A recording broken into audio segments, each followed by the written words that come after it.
तो ध्यान दें, कैपेसिटर के कॉम्बिनेशन पे आधारित क्वेश्चन चल रहे थे। अब ये क्वेश्चन आपको देख लेना और ये सब सी है। तो इसे बना लेंगे, अब इस पर करेंगे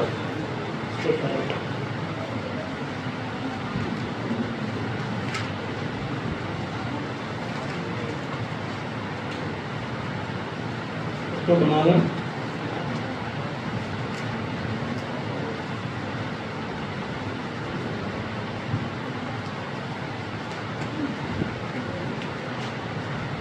तो आप कैसे करोगे? कुछ समझता है क्योंकि बहुत सारा क्वेश्चन आप कर लिए, फिर भी कुछ सामने प्रॉब्लम दिख रहा है या फिर आप समझ पाए क्या करना है? बोलो। चलो देखो, हम बता रहे हैं। पहले आप इसको जरा देखिए, ये क्या है? समझ पा रहे हो क्या? अब अगर हम ऐसे जोड़ रहे हैं, जो कैपिटल ये वाला था इसको ऐसे जोड़ सकते हैं, जोड़ बात देख गई है कि नहीं है? इसी तरह से यहाँ ये वाला जो कैपिटल इसको यहाँ जोड़ दें, ऐसे ही ये वाला जो कैपिटल इसको हम यहाँ जोड़ दें। देखो ये समझ में आ गया, ये वाला यहाँ जोड़ दिया और इसको यहाँ जोड़ दिया। हो सकता है नहीं हो सकता? तो अब ये जो पार्ट है आपका, ये इतने ही व्हीट स्टोन से तो बन गया कि नहीं बन गया? अब आपको केवल देखना है संतुलित है कि नहीं। तो देखो C/C, C1/C2 बनाया, फिर C3/C4 बनाया, तो इसका मतलब ये वाला क्या होगा? जल्दी बोलो, ये क्या होगा? निष्प्रभावी होगा, इसका कोई मतलब नहीं। इसी तरह से जब इसको आप देखेंगे तब ये क्या हुआ? इसमें यह भी क्या होगा? तब आगे बढ़ के आप इसको मॉडिफाई जब करेंगे तब क्या बन गया? देखो अब हमारे पास इस तरह से देखो, इसमें दो कैपिटल हो गए, फिर ये वाले दोनों कैपिटल हो गए, फिर इधर वाले दोनों कैपिटल हो गए और बाकी दो इसमें निष्प्रभावी हो गए। यहाँ पे ए है, यहाँ पे बी है और सब सी है। ये पूरा आपको समझ में आ गया कि नहीं आया? अब बताइए आंसर क्या होगा? क्या आप सीधे आंसर आप बता सकते हैं? कितना? अभी ये दोनों किस क्रम में? तो सी और सी कितना होगा? सी और सी श्रेणी क्रम में कितना होगा? 2C हो जाएगा। सब पढ़ना बेकार, होश में नहीं बैठे हो तुम। सी और सी श्रेणी क्रम में है। श्रेणी क्रम में क्या होगा? अभी आपको बताया गया था कि श्रेणी क्रम में अगर n कैपेसिटर जुड़े हैं, सब C हैं, तो कुल धारिता C/n होगा। नहीं बताए थे? और इस तरह सवाल भी बहुत सारा कर चुके, उसके बाद भी नहीं बता पा रहे। तो आप तो इस तरह से पढ़ेंगे तो कोई फायदा नहीं होगा। C और C मिलके C/2 होगा और ये दोनों C मिलके, ये दोनों मिलके, अब C/2 समांतर क्रम में है, 3C/2 होगा। अब समझ गए? अब आप चाहें तो आंसर तो जान गए, आंसर यहीं से जान सकते हो। देखते ही पता चल गया ये दोनों निष्प्रभावी हैं, ये दोनों C/2 3C/2 आंसर आ गया। अब आगे जब पढ़ाएंगे तब ये कैसे बनेगा? तब ये ऐसे बन जाएगा, इसमें एक कैपिटल, इसमें एक कैपिटल, अब इसमें एक कैपिटल। अब ये हो गया C/2, ये भी हो गया C/2, ये भी हो गया C/2 और यहाँ पे A है, यहाँ पे B है। अब तीनों किसमें है? समांतर में है, तो सीधे सीधे जुड़ जाएंगे। C/2 + C/2 + C/2 आ गया 3C/2। अब अगर आप चाहें तो वो तरीका बना लीजिए, जिसको C1 बना लिया C/2, इसको C2 बना लिया जैसा पहले आप कर रहे थे, इसको C3 बना लिया C/2। अब C1 का मान निकाल लिया तो आपको बताया गया था श्रेणी क्रम में दो कैरेक्टर जुड़े हुए हैं, एक्स और वाई, याद है? तो क्या होता है? ये सब कुछ भूल गया। श्रेणी क्रम में दो संधारित्रों का तुल्य धारिता निकालने का क्या तरीका बताया? गुणनफल बटे योगफल बताए थे। तो ये सब याद रखो तब में फायदा मिलेगा। तो सी गुणे सी बटे सी बाई सी, आप देखेंगे सी बाई टू। ऐसे ही C2 वाला भी हो जाएगा, सी गुणे सी, सी धन सी, सी बाई टू।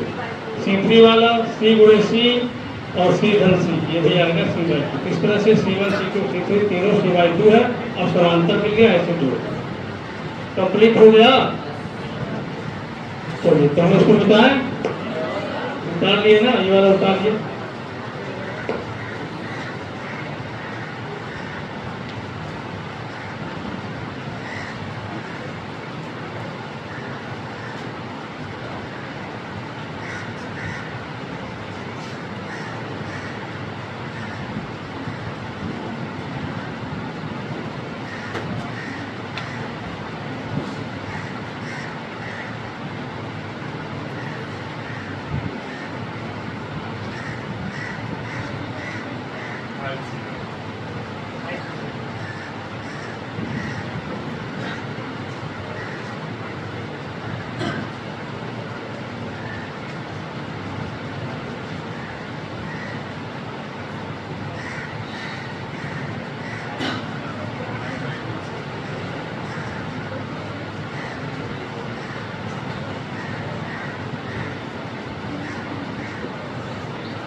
अब ये जो दूसरा वाला हमने बनाया है,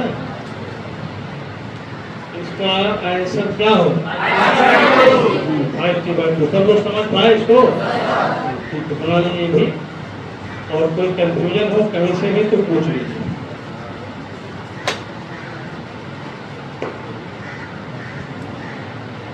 तो कितना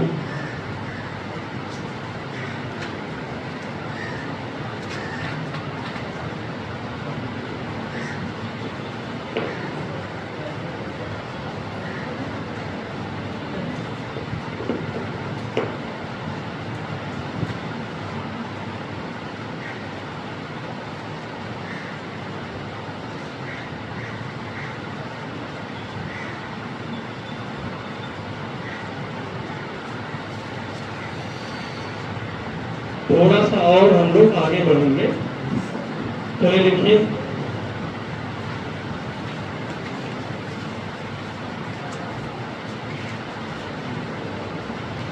दिए गए परिपथ में, दिए गए परिपथ में प्रत्येक संधारित्र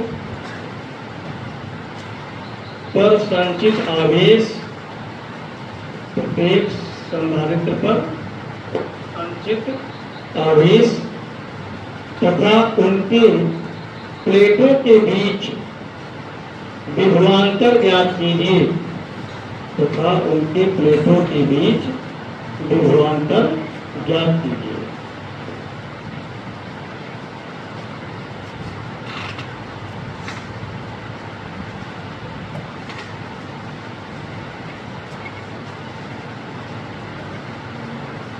हो गया?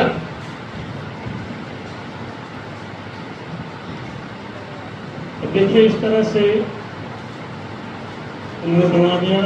अब इसका जो प्राइमरी टाइप का क्वेश्चन है, बेसिक क्वेश्चन, सबसे पहले उसको आते और यहाँ पर एक बैटरी जोड़ी जा रही है, ठीक है, इससे जोड़ा जाए। इसको बना लिया 2 माइक्रोफैरड और इसको 3 कर, और इसको बना लिया 1 माइक्रोफैरड, और ये हो गया 12 माइक्रोफैरड। और ये हो गया 10 वोल्ट। तो 10 वोल्ट की बैटरी से पूरा नेटवर्क जुड़ा हुआ है। अब इसमें क्या करना है, हर संधारित्र के बीच प्लेटों के बीच का विभवांतर और उन पर संचित आवेश का मान ज्ञात करें। तो सबसे पहले अब वो काम आएगा जो पहले आपको बताया गया था कंसेप्ट में, कि जो श्रेणी क्रम में जुड़े हुए संधारित्र होते हैं उन पर आवेश बराबर होता है, प्लेटों के बीच का विभवांतर अलग अलग होता है। लेकिन जो समांतर में होते हैं उनका आवेश अलग होता है और विभवांतर अलग होता है। इस बात का ख्याल करेंगे। तो अब हम यहाँ कुछ पॉइंट डिसाइड कर देते हैं। जैसे कि यहाँ हमने ले लिया ए, यहाँ पे ले लिया बी और यहाँ ले लिया सी। क्लियर हो गया? और यहाँ पर पी क्यू ले लिया। स्पष्ट हो गया ना? तो अब इससे आपका ये एकदम क्लियर हो जाएगा क्वेश्चन किस तरह से किया जा रहा है। सबसे पहले हम लोग इसको देखेंगे थोड़ा ध्यान से, तो यहाँ कॉम्बिनेशन एकदम साफ साफ क्लियर हो है ना। कौन सा क्रम? तो आप समझ ही गए। तो ये देखो, ये यहाँ पर CAB हो गया, या इसी को हम C1 मान लेते हैं। ठीक है, आइए मॉडिफाई करते हैं। तो एक कैरेक्टर ये वाला है जो 12 माइक्रोफैरेड का है, उसको हमने ऐसे ही बना लिया ये वाला। दूसरा यहाँ पे हमने C1 बना लिया और यहाँ A है, यहाँ पे B है। और ये देखिए इस बीच में ये सेल जुड़ा हुआ है और ये यहाँ पे हमने C पॉइंट बनाया हुआ है, यहाँ पे P है और यहाँ पे Q। ठीक है, पहले C1 का मान हम लोग निकाल दें। तो आपको पता है कि C1 बराबर है 3/1 बराबर 4 माइक्रोफैरेड। तो C1 का मान है 4 माइक्रोफैरेड। अब आप जो ध्यान से देख रहे हो उसमें क्या देख रहे हैं, ये C1 और C2 दोनों श्रेणी क्रम में हो, तो दोनों के आवेश बराबर होंगे या अलग अलग होंगे? तो जो आवेश बैटरी से निकल के जा रहा है वही इस 12 के लिए भी है, वही C1 के लिए भी है। यह बात क्लियर हुआ? अब क्वेश्चन बनता है कि इससे आवेश निकल के जा कितना रहा है। इसके लिए फिर से ये दोनों मिला के आप देख पाएंगे ये C2 बन जाता है, या दोनों मिला के C बना लीजिए। एक्चुअली इस बिंदु को कुछ और करते हैं, हम D बना लेते हैं, क्योंकि C धारता भी लिखेंगे तो कंफ्यूजन क्रिएट हो सकता है। ठीक है, तो ये D बना दिया। अब देखिए, अब चूंकि 2 ही कैपेसिटर बचे थे इसलिए फाइनल कैपेसिटेंस को हमने C बना लिया। अब ये दोनों किस क्रम में हैं? अब हमारे पास एक ही कैपेसिटर बना और ये जो बीच का बिंदु था D वो हो गया गायब। ठीक है, जब श्रेणी क्रम का कॉम्बिनेशन होता है तो जो बीच की बिंदुएं होती है वो खत्म हो जाती है। अब आइए, तो यहाँ P बचा, यहाँ Q बचा, यहाँ A बचा, यहाँ B बचा और ये C है। अब C की वैल्यू हम लोग फाइंड करें, ये दोनों श्रेणी क्रम है, तो C = 12 × 4 और बटे 12/4 कितना आएगा? ये तो कई बार यह डिजिट आ चुका है, 3 माइक्रोफैरेड। तो C का मान आ गया 3 माइक्रोफैरेड और ये कितना है? 10। अब हम लोग यहाँ से शुरू करेंगे। तो C में आवेश,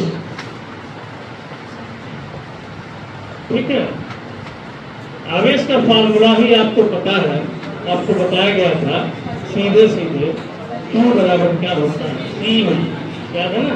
ये हमने बताया था किसी रिलेशन की जरूरत इसमें बार बार आएगी तो इसको कैसे हम यूज करते हैं। Q बराबर C × V, C = Q/V, V इस तरह से यूज करते हैं। अब इसमें हम वैल्यू रखेंगे तो C का मान है 3 माइक्रोफैरेड। आप समझ सकते हैं, एक वोल्ट में है तो दूसरे को फैरेड में रखना चाहिए। 10 वोल्ट है, आया कितना? 30 × 10 पर -6 कूलम या फिर 30 माइक्रो कूलम। तो समझ गए? अब देखिए 30 माइक्रो कूलम का आवेश सी के अंदर से जाता है और जो सी के अंदर से जाता है वह ए से बी में जाता है, चली जाता है, रास्ते से होकर जा रहा है। अब सी के अंदर जब वो आवेश गया, मान लो आप ही को जाना है, जब सी के अंदर जाएंगे तब क्या देखेंगे? बोलो, सी के अंदर जाने के बाद क्या देखेंगे? सी के अंदर जाने के बाद आपने देखा इसमें तो दो कैरेक्टर हैं, एक 12 वाला है, दूसरा C1 है, दोनों किस क्रम में जुड़े हैं? तो मतलब क्या निकला? तो जो सी में जाएगा वह 12 में भी जाएगा और 4 में भी जाएगा। कोई डाउट है किसी को? तो इस प्रकार अब यहाँ से आपका जवाब शुरू हो गया। इस प्रकार 12 माइक्रो फैरड में आवेश 12 माइक्रो फैरड तथा एक और है C1 में आवेश बराबर 30 माइक्रो कूलम। तो एक आंसर हमारा बन गया कि नहीं बन गया? एक कैरेक्टर में आवेश निकल गया। 12 माइक्रो कूलम का आवेश कितना आ गया? 30 माइक्रो कूलम। और वही 30 C1 में भी है। अब ध्यान दीजिए, अब C1 के अंदर जैसे ही वो आवेश गया उसने क्या देखा? क्या देखा बताइए? जब C1 के अंदर गया तो क्या देखा? उसमें दो संधारित्र हैं और समांतर क्रम में दो हैं। तो क्या दोनों में आवेश समान होंगे? नहीं होंगे। तो अब उनका आवेश दोनों में बटेगा, तब अलग अलग आवेश ज्ञात करेंगे।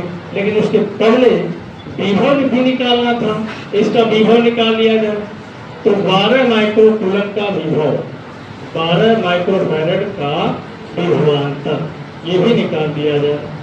तो 12 माइक्रो फैरड का विभवांतर फॉर्मूला Q/C है ना, तो यहाँ से हुआ Q और सब V = Q/C। अब Q किसका? 12 वाले का 30 माइक्रो कूलम और अपान C किसका? 12 वाले का अपान 12 माइक्रो फैरड। दोनों ही माइक्रो है ना, खत्म हो जाए। तो कितना बचा? 5/2 क्या बोल। तो 12 माइक्रो कूलम वाले का आपने आवेश भी ज्ञात कर लिया और प्लेटों के बीच का विभवांतर हो जाता है। इस प्रोसेस में कोई प्रॉब्लम लगता है तो पहले उसको पूछ लीजिए, क्योंकि ऐसे ही सब किया जाएगा। और जब इसको सीख लेंगे तो जल्दी क्वेश्चन आप कर पाएंगे, तब तेजी से कर लेंगे।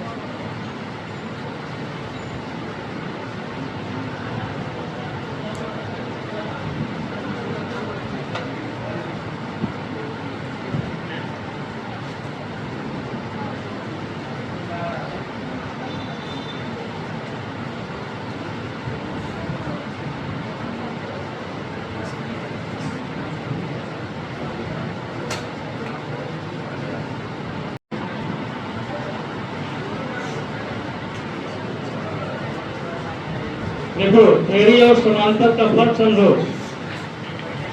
मान लो, ध्यान दो, आप का एक पार्टनर और आप हैं, एक ही कमरे में रहते हैं और एक साइकिल है, ठीक है। तो साइकिल को यूज करने के, बांटने के दो तरीके। पहला तरीका ये है कि बारी बारी से जब जिसकी जरूरत पड़े उसी साइकिल को यूज कर लो। और दूसरा तरीका है एक दिन बांट लो, आधा साइकिल तुम ले लो, आधा साइकिल ले लो। तो श्रेणी और समांतर का एक फर्क है। श्रेणी में जो भी आवेश है सबका यूज, जितने भी कैपेसिटर है सबका यूज कर रहे हैं, बांट नहीं रहे हैं। क्या कर रहे हैं? यूज कर रहे हैं। लेकिन समांतर में क्या कर रहे हैं? बांट रहे हैं, यूज नहीं कर रहे हैं। अब समझ में आ रहा कि नहीं आ रहा? ये कैपेसिटी कुछ भी हो, इससे फर्क नहीं पड़ता। क्लियर हो गया? अब जैसे मान लीजिए हमने वही बताया ना कि आपको साइकिल का यूज करना है, तो आपकी कैपेसिटी कुछ भी हो, तो साइकिल का यूज अगर आपके दोनों लोगों के काम एक बराबर है तो कैपेसिटी कुछ भी आपकी है, आप दारा सिंह हो, लेकिन साइकिल को आप भी उतने ही चलाएंगे। 2 किलोमीटर लेके मान लो जाना है साइकिल, तो एक कमजोर आदमी 2 किलोमीटर लेके जा रहा है, वजन की बात मैं नहीं कर रहा हूँ, ताकत की बात कर रहा हूँ, और आप बहुत ताकतवर है, आपको भी 2 किलोमीटर लेके जाना है, तो साइकिल का यूज तो दोनों के बराबर हुआ कि नहीं हुआ? कैपेसिटी कुछ भी हो, साइकिल से काम दोनों लोगों ने एक बराबर लिया। तो ऐसे ही यहाँ पे है। तो कैपेसिटी से मतलब नहीं, रास्ते का मतलब है। जब चार्ज यहाँ से जाएगा होता क्या है ये समझना होगा।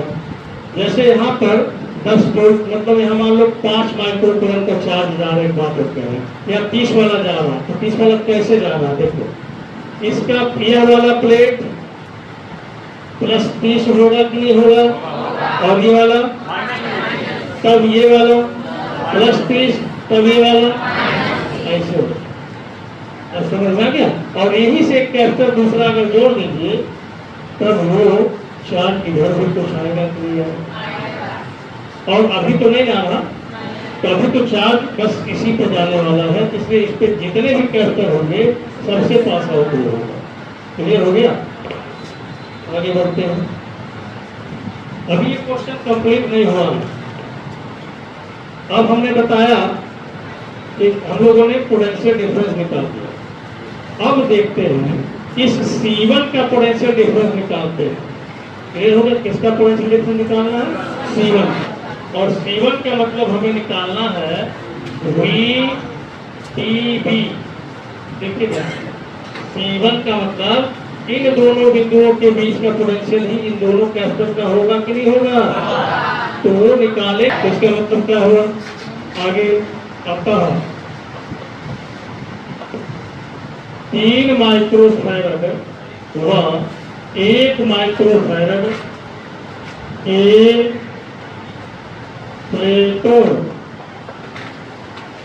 प्लेटों के बीच विभवांतर, इसे उतार लिए ना, प्लेटों के बीच विभवांतर, प्लेटों के बीच विभवांतर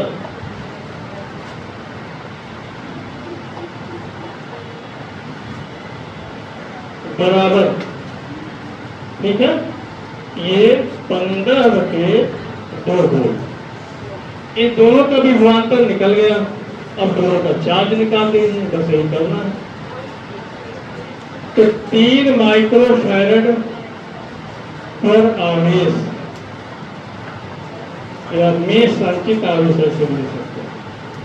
Q बराबर CV एक फार्मूला है, और इसका C है 3 माइक्रोफैरड, तो 3 × 10⁻⁶, और इसका वोल्ट आया था 15/2। कितना आ गया?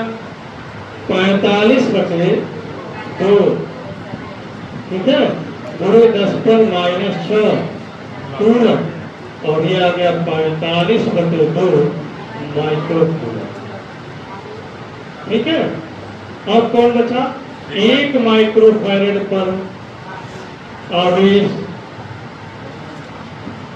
Q बराबर CV, तो अब यहाँ भी C का मान 1 माइक्रोफैरड, 1 × 10⁻⁶, V का मान 15/2 आ गया। 15/2 × 10⁻⁶ कूलम, या फिर 15/2 माइक्रोकूलम। ठीक है। आवेश कुल कितना था? C1 में कितना आवेश आया था? 30। इन दोनों को जोड़ने पर 30 ही होना चाहिए। तो 15/2 45/2 जोड़ दो, कितना है? 30 आ गया। तो सभी जवाब जो भी पूछा था, प्रत्येक संधारित्र पर संचित आवेश पूछा था, और प्रत्येक के प्लेट के बीच का विभवांतर पूछा था। सब कुछ आपका कंप्लीट हो गया। अब प्रोसेस में कहीं दिक्कत होगी तो आप उसको पूछिए।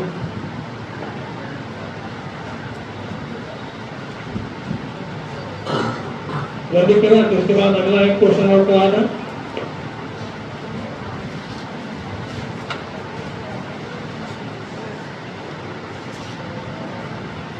अब एक क्वेश्चन हम बना रहे हैं तो उसको आप ट्राई कर लीजिएगा।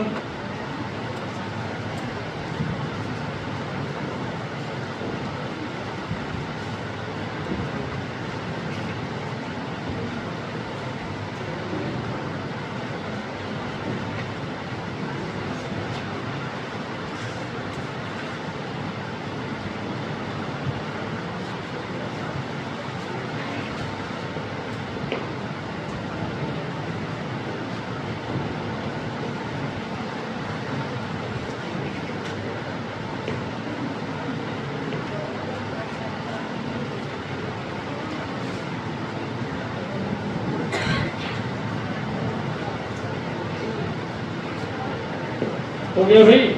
और इसमें भी क्वेश्चन वही है, प्रत्येक संधारित्र पर संचित आवेश तथा उनके प्लेटों के बीच विभवांतर ये ज्ञात करें। इन दोनों को अगर बढ़िया से कर लेते हैं तो बाकी के जो भी सवाल पूछे जाएंगे बोर्ड स्टैंडर्ड के उन सबको आप आसानी से कर लेंगे, कोई दिक्कत नहीं है। ठीक है, इसको ट्राई कर लीजिएगा। अब इसके बाद मंडे को आगे आपका आगे का पार्ट पढ़ाया जाएगा, जो सिलेबस आगे बचा हुआ है उसको पढ़ाएंगे। और इसमें 1 से 2 टॉपिक और रह गया है, उसको पढ़ाने के बाद प्रिज्म आपको पढ़ाना है। तो मंगलवार को शायद 15 अगस्त पढ़ना है, तो बुधवार को प्रिज्म आपका, बुधवार बृहस्पतिवार में 2 दिन में प्रिज्म खत्म हो जाएगा। ठीक है ना। और उसके बाद जुलाई तक का जो सिलेबस था जो बोर्ड ने निर्धारित किया है वो हम खत्म कर रहे हैं। और फिर बाकी जो समय बचा है उसमें अगस्त का सिलेबस खत्म करेंगे। लास्ट अगस्त में जाते जाते जो बोर्ड का पैटर्न है उसके बराबर हम फिर से पहुंच जाएंगे। समझ गए ना, हमारा यही एम है। सिलेबस को जैसा बोर्ड ने निर्धारित किया उसी हिसाब से हम चलेंगे, हम दूसरे हिसाब से नहीं चलेंगे। जो चैप्टर जिस महीने में निर्धारित है वही पढ़ाते चलेंगे। ठीक है, चलिए बाकी फिर अगले दिन।